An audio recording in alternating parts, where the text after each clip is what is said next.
It's interesting that we begin this season of Advent in anticipation of Christ's coming by being drawn in terms of our attention to the everyday things in life that in many ways do not allow us to focus on our faith.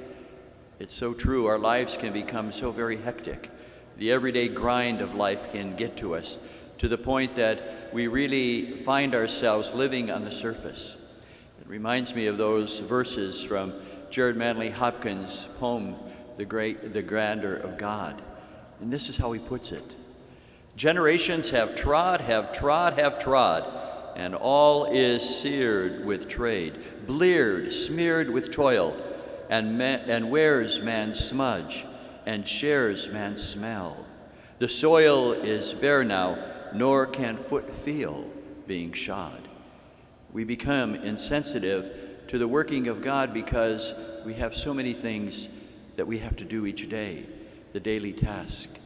Advent is an opportunity to break out of that cycle of living just on the day-to-day basis on the surface and to reconnect with the deepest things in our hearts, the longing for God.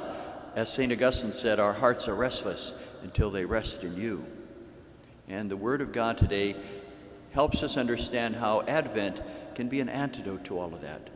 First of all, by recognizing that each day that we have ahead of us is a new day, a new opportunity where the light of the sun comes in a new way.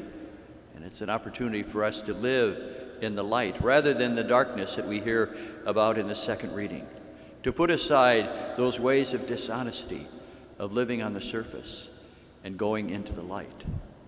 But the second way is to promote ways of peace and reconciliation so that plowshares will result as swords are beat into plowshares, and that there will be a way in which we promote the growth of other people. We reconcile with others, maybe through a phone call with a family member that we haven't talked to in a long time, or just sending someone a Christmas card that we have been at odds with, to be able to in some way realize that we're responsible for promoting peace.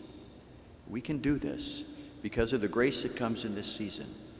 And that is why I think it's important to also realize that this season is a moment to break away from the monotony of life, those everyday concerns that eat up our spiritual life.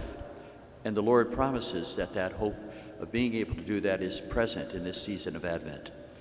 Jared Manley Hopkins ends his poem, even though he realizes that generations have trod and wears man's smell, and foot cannot feel being shod. He also ends by saying, but for all of this, nature is never spent. There lives the dearest freshness, deep down things.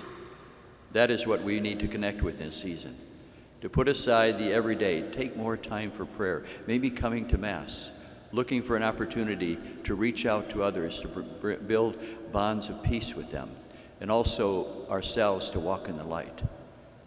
This is all possible because of the great grace of this season. So let us stay awake to all that God is doing.